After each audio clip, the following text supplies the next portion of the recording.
जय हिंद साथियों, मैं अनूप आपके अपने YouTube चैनल जैकब अकादमी पे आपका स्वागत करता हूँ। जैसा कि प्रतिदिन हम लोग देखते आ रहे हैं, बेहतरीन तरीके से सेशन को चलाते आ रहा है कि मनोविज्ञान में एकदम क्रम वाइज, एकदम सीक्वेंस वाइज सबसे ज़्यादा एक्सपेक्टेड टॉपिक्स को लेके मैं आपके सामने चर्चा करता आ रहा हूँ प्रतिदिन। ठीक है मित्र, तो वही इसका एक ही उद्देश्य है कि जो भी TGT PGT के एग्ज़ाम होने वाले हैं, CTET के एग्ज़ाम होने वाले हैं और TET के एग्ज़ाम होने वाले हैं, या अदर स्टेट में जो भी रीट एग्ज़ाम है, बिहार टेट है, हरियाणा टेट है, सभी टेट वाले, CTET वाले या TGT PGT में जिसमें मनोविज्ञान आता है वो सबके लिए बहुत ही इम्पोर्टेंट सेशन ये होते हैं। और आप लोग अगर जैसे कि बाद में भी जुड़ रहे हैं तो मेरी सारी वीडियोज़ यूट्यूब पर पड़ी हैं, लगभग 30 वीडियो हो चुकी हैं। ठीक है मित्र, और भी अभी आगे पढ़ रही हैं, चलती रहेंगी। यह लगभग कम से कम 70-80 वीडियो का कलेक्शंस बनेगा, तब जाके कहीं साइकोलॉजी वो भी आपके एग्ज़ाम ओरिएंटेड व्यू में कंप्लीट हो पाएगी, पूरे एक मतलब डिटेल में नहीं। तो मेरा उद्देश्य यही है कि बस एग्ज़ाम ओरिएंटेड व्यू होना चाहिए, उसका जो भी आप पढ़ें वो तुरंत आपके दिमाग में आ जाए, सेट हो जाए। और जो समझाने का तरीका, मैं बिल्कुल सरल से सरल बातों का प्रयोग करता हूँ आपको समझ आने में। लेकिन आप लोग तो जानते हैं कि साइकोलॉजी कितनी टफ लैंग्वेज की मतलब कितने टफ लैंग्वेज में दिया गया है तो मनोविज्ञान को समझने के लिए। लेकिन फिर भी मैं आपको एकदम सरल भाषा में उस चीज़ को समझाता हूँ कि यह कहना क्या चाह। तो आइए, इसी क्रम में हम लोग बुद्धि पे चल रहे थे मित्र। तो बुद्धि में हम लोग कुछ बुद्धि के सिद्धांत देख रहे थे। तो एक आपको बताया थे कि जो बुद्धि थी आपकी, जो कि कल मैंने बताया था किसके अनुसार, तो बहुबुद्धि का सिद्धांत जो हावर्ड गार्डनर ने दिया था मित्र। ठीक है, किसने दिया था? हावर्ड गार्डनर ने दिया था 1983 में। तो उन्होंने जो उनकी पुस्तक थी फ्रेम ऑफ माइंड्स, क्या थी? फ्रेम ऑफ माइंड्स में उन्होंने बताया था, जो इसमें जो बुद्धि को बताया था ना, इन्होंने इसमें 9 प्रकार की बुद्धि की चर्चा की थी। कितने प्रकार की मित्र? 9 प्रकार की बुद्धि की चर्चा की थी, और 7 इसमें मुख्य थे और 2 अन्य जो थे वह थे। तो आइए, वो को कल मैंने चर्चा कर दिया है आपके समक्ष, इसलिए उसको नहीं लेकर चलेंगे। आज मैं आगे लेके चलता हूँ। जैसे एक सिद्धांत आता है, और एक बात और ध्यान में रखिएगा, अस्तित्ववादी बुद्धि का सिद्धांत। क्या मित्र? अस्तित्ववादी। जैसे कल मैंने बताया था एक प्रकृतिवादी, एक अस्तित्ववादी। तो अस्तित्ववादी बुद्धि का सिद्धांत 1998 में ही किसके द्वारा प्रतिपादित किया था? तो गार्डनर के द्वारा ही यह दिया गया है 1998 में। ठीक है, जो फ्रेम ऑफ माइंड उनकी पुस्तक थी, जिसके द्वारा इन्होंने बुद्धि के जो सिद्धांत है, जिसमें इन्होंने 9 तत्वों को रखे थे, 9 तत्व को रखे थे, जिसके अंतर्गत हम क्या करते हैं? बुद्धि का अध्ययन करते हैं। जैसे इसमें इन्होंने क्या रखा था? तार्किक क्षमता रखा था, भाषा रखा था, शारीरिक गति कौशल लिखा था, व्यक्तित्व स्व बताया था इन्होंने। ठीक है, और उसमें क्या बताया था? शाब्दिक बताया था, और क्या बताया था? स्वाभाविक बताया था, स्वाभाविक में संगीतज्ञ बताया था। सांगीतिक मतलब जो जिनको संगीत सुनना पसंद हो, ऐसी बुद्धि के लोग। ठीक है, फिर उसके बाद व्यक्तित्व अन्य तरह के जो चीज़ें पसंद करते हैं लोग, वह था। फिर उसके बाद एक प्रकृतिवादी था और एक अस्तित्ववादी था। तो इसी अस्तित्ववादी की बात कर रहे हैं। इसी अस्तित्ववादी बुद्धि को परिभाषित करने का श्रेय दोबारा से गार्डनर को जाता है सन 1998 में। ठीक है, तो ये बताने की ज़रूरत नहीं है। आइए मेन आते हैं। एक आता है पास का सिद्धांत। क्या बच्चा? पास का सिद्धांत। अब पास का सिद्धांत क्या कहते हैं? ध्यान दीजिए, हेडिंग लगाइए। किसका सिद्धांत? पास का सिद्धांत।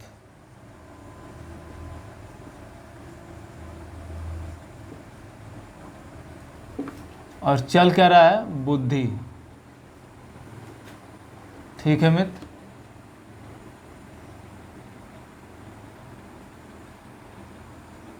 इंटेलिजेंस। ठीक है साथी, आइए पास का सिद्धांत। तो पास का सिद्धांत का निर्माण किसने किया था? तो जेपी दास और जैक नागलिरी ने किया था। किसने? जेपी दास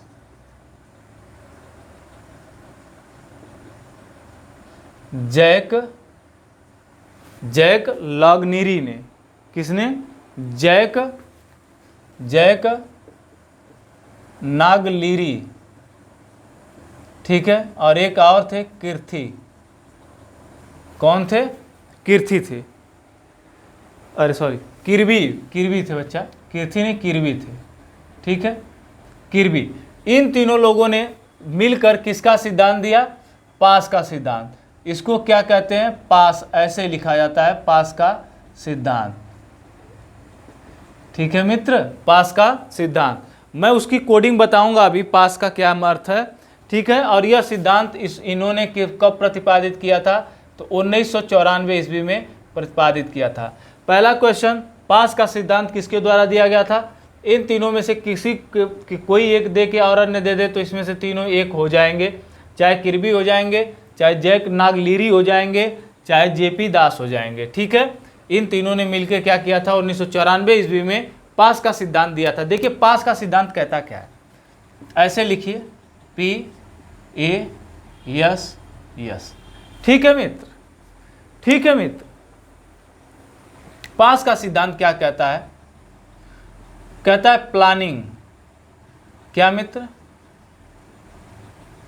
प्लानिंग कहता है, पी कहता है प्लानिंग करने के लिए, ठीक है।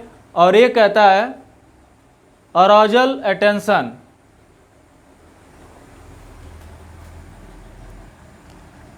क्या? अराउजल अटेंशन, इसको हिंदी में कहते हैं आत्मभाव। आत्मभाव क्या मित्र? रुकिए, अवधान भाव, अवधान भाव प्रबोधन, इसको हिंदी में कहते हैं, क्या कहते हैं? अवधान भाव प्रबोधन। और प्लानिंग को क्या कहते हैं? योजना, ठीक है मित्र, योजना। और एस का क्या होता है? तो एक एस का मतलब होता है साइमुलटेनियसली, क्या? साइमुलटेनियसली, ठीक है, साइमुलटेनियस, ठीक है मित्र। और साइमुलटेनियस का मतलब क्या होता है? सहकालिक, सहकालिक, ठीक है मित्र। और जो एक यस है इसका क्या होता है? सक्सेसिव, क्या होता है? सक्सेसिव, इसका यह हो गया।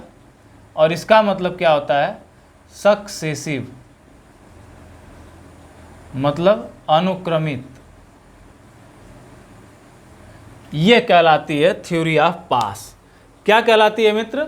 थ्योरी ऑफ पास कहलाती है। इन्होंने कहा था कि जो भी बुद्धि में या जो भी बुद्धि होती है उसमें क्या होता है? योजना बनती है। P फॉर प्लानिंग, मतलब योजना बनती है। A फॉर एनाज, क्या लिखे हैं? एरोजल, क्या मित्र? इसको एरोजल अटेंशन कहते हैं, ठीक है। एरोजल अटेंशन का मतलब होता है अवधान भाव प्रबोधन, ठीक है। जब किसी बुद्धि, किसी मस्तिष्क, किसी व्यक्ति के मस्तिष्क में योजना, प्लानिंग आती है। अवधान का मतलब ध्यान, ध्यान के भाव का प्रबोध होता है, मतलब उसके अंदर ध्यान लगाने की क्षमता आती है। उसके बाद सहकालिक, साइमुलटेनियसली, मतलब एक काल के अंतर्गत, ठीक है, किसी समय के अंतर्गत। फिर क्या होता है? अनुक्रमित, वह क्या होती है? एक अनुक्रम में चलती है। तो यही कहता है क्या? पास का सिद्धांत कहता है, ठीक है मित्र। बताइए यहां तक क्लियर हुआ? और एक बात और लिखिए, यहाँ पे नोट लगाइए और लिखिए कि यह सिद्धांत बुद्धि के एक मॉडल सिद्धांत का, बुद्धि के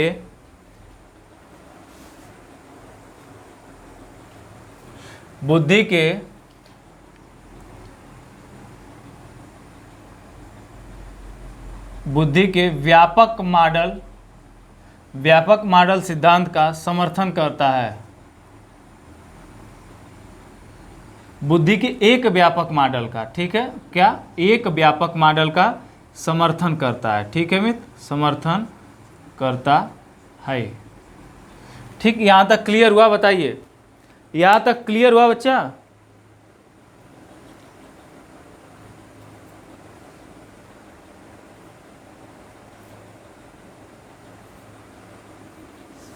आगे आते हैं।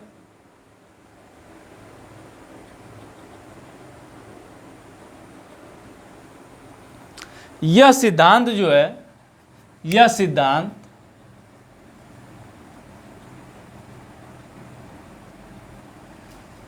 एक मनोवैज्ञानिक थे लूरिया, यूरिया मत लिख दीजिएगा, 1973 ईस्वी में लूरिया, ठीक है, 1973 ईस्वी में इनके द्वारा एक सिद्धांत दिया गया था जिसको कहा जाता है, उसमें इन्होंने 3 क्रियात्मक इकाइयों को, अवधारणा को प्रस्तुत किया था। इन्होंने क्या किया था? मस्तिष्क की 3 क्रियात्मक इकाइयों की अवधारणा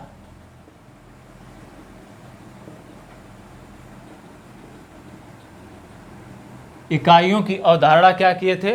प्रस्तुत किए थे। मस्तिष्क की 3 क्रियात्मक इकाइयों की अवधारणा प्रस्तुत किए थे। और इसमें यह 3 अवधारणाएं क्या थी? तो योजना था, क्या था मित्र? पहला जो था वो योजना था, ठीक है। दूसरा जो था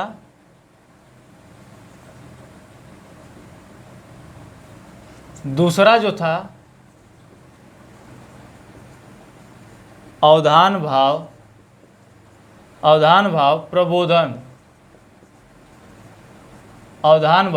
प्रबोधन, और तीसरा जो था सहकालिक एवं अनुक्रियात्मक।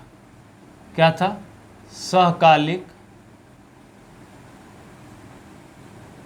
एवं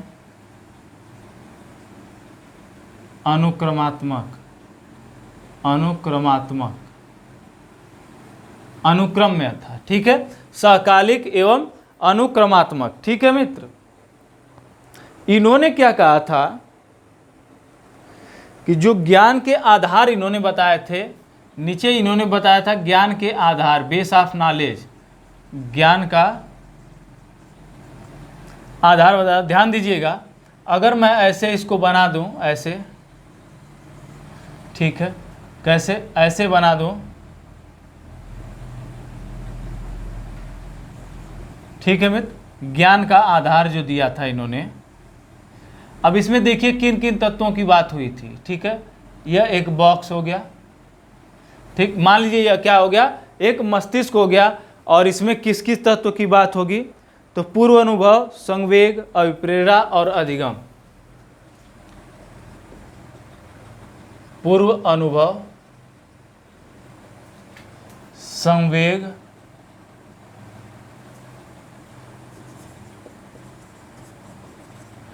अधिगम, अभिप्रेरणा, ठीक है मित्र। अब यह क्या कहता है? यह ऐसे चलता है, ऐसे, फिर क्या होगा? ऐसे आ जाएगा, ठीक है। और यह एक साइड से नहीं, ये दोनों साइड से चलते हैं। क्या मित्र? दोनों साइड से। अब ऐसे भी चलेगा, फिर ऐसे गया, और फिर क्या करेगा? ऐसे जाएगा, ठीक है मित्र। देख पा रहे हैं कि नहीं देख पा रहे हैं इस फिगर को? बताइए, इस फिगर को देख पा रहे हैं कि नहीं देख पा रहे हैं? इधर मानते हैं इसको इनपुट, और इधर ज्ञान का जो भी क्या होता है? आउटपुट। यही क्या था? लूरिया ने 1973 में इसी सिद्धांत को क्या किया था? ऐसे इन्होंने प्रतिपादित किया था। और इसी सिद्धांत पर आधारित जो जेपी दास थे, जैक नागलिरी थे और किर्बी थे, इन्होंने क्या किया था? इसी के आधार पर दिया था, ठीक है। बताइए, इतना समझ में आया? देख लिया आपने पास का सिद्धांत क्या होता है? पास का सिद्धांत क्या होता है बताइए। पास का सिद्धांत हो गया, देख लिया आपने, लीजिए स्क्रीनशॉट। पास का सिद्धांत जो था आपने भी देख लिया। लगभग मैंने बुद्धि के सभी सिद्धांतों को ख़त्म ही कर दिया है। ठीक है मित्र, अब हम अगली बार जो अगले सेशन में क्या करेंगे, बुद्धि के जो मापन विधियां हैं बुद्धि की, उसको हम क्या करेंगे, पढ़ेंगे। तो अभी भी इसमें बचा है, उसमें देख लेते हैं कि इसमें क्या होता है कि जो बुद्धि को प्रभावित करने वाले कारक, ये हो गया, बताइए, मिटाएं, हो गया। देखिए फिर से देख लीजिए, पास का सिद्धांत जो कहता है PASS इसमें होता है। P का मतलब प्लानिंग, A का मतलब एरोसल अटेंशन जिसको अवधान भाव प्रबोधन कहते हैं, S का मतलब साइमुल्टेनियस जिसको सकालिक कहते हैं, और S का मतलब दूसरे सक्सेसिव जिसके अनुक्रमित कहते हैं। ठीक है, और यह सिद्धांत कभी कभी अगर पूछ देगा पेपर में कि पास का सिद्धांत पूर्व में दिए गए किस सिद्धांत पर आधारित था, तो लुरिया का जो सिद्धांत दिया गया था 1973 में, तो कह सकते हैं कि लुरिया के दिए गए सिद्धांत पर क्या था, यह सिद्धांत आधारित था, क्योंकि उन्होंने वहाँ पे 3 योजनाओं की बात की थी। मिटा दे मित्र, आगे चले, चलिए देखते हैं एक बेहतरीन सेशन। देख रहे हैं ना कितना बेहतरीन, देख रहे हो ना विनोद, बच्चे पढ़ने लगे हैं।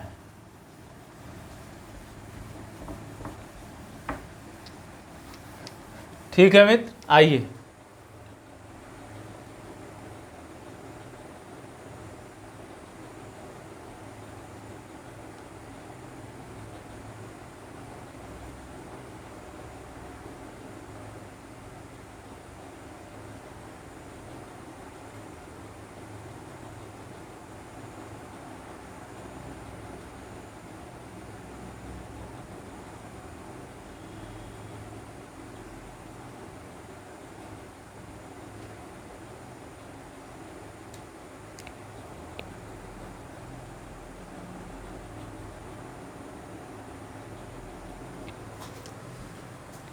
एक मिनट साथी, बुद्धि को प्रभावित करने वाले कारक बता रहे हैं, आप देख लीजिए।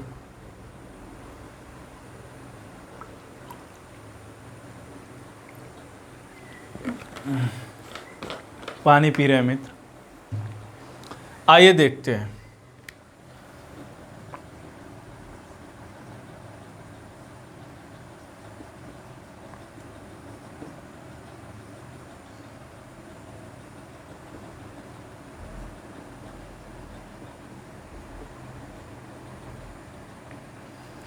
इसमें एक बात और देखिए, इसमें 2 ये भी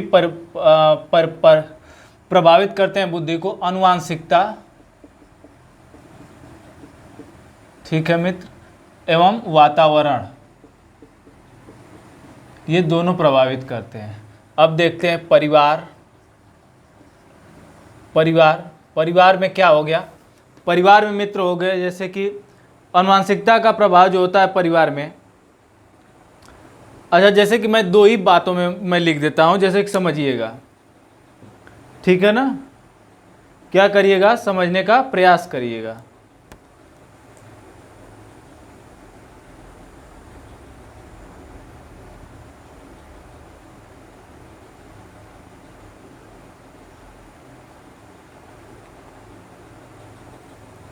परिवार के बाद फिर क्या हो गया, वातावरण मैंने मेंशन ही कर दिया है, वातावरण हो जाएगा। फिर उसके बाद हो जाएगा स्वास्थ्य, बच्चा बार बार बीमार हो रहा है तो भी बुद्धि प्रभावित होगी। पोषण, क्या मित्र, पोषण है ना,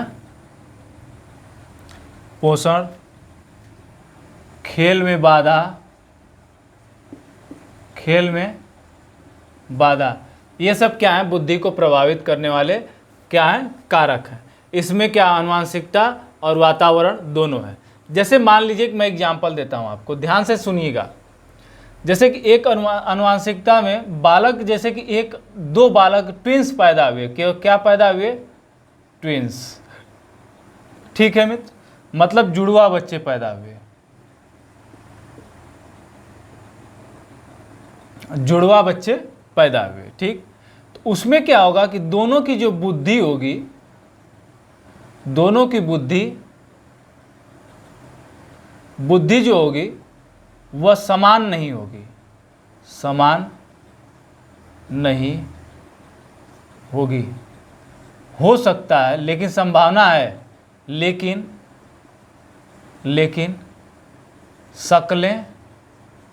शक्लें समान होंगी, हो सकती हैं, समान हो सकती है, लेकिन बुद्धि समान नहीं होगी। मान लीजिए जैसे कि पहले बालक की बुद्धि 0.83 है, तो दूसरे बालक की जो बुद्धि होगी वह 0.60 होगी।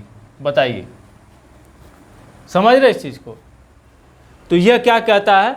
यह कहता है, आनुवंशिकता का सिद्धांत कहता है, जिसको आप कहते हैं, इसका जुड़वा अध्ययन किया गया था, कह सकते हैं जुड़वा अध्ययन का प्रभाव। तो जुड़वा अध्ययन में इन्होंने किया था मैकवे ने 1981 में। बूचर्ड और मैकवे ने, किसने? बूचर्ड एंड मैकवे ने कब किया था? 1983 ईस्वी में, ठीक है। जुड़वा बच्चों पे क्या किया था इन्होंने अध्ययन किया था 1981 या 83 नहीं, ठीक है। जुड़वा बच्चों पे अध्ययन किया था। किस पे? जुड़वा बच्चों पर अध्ययन किया था।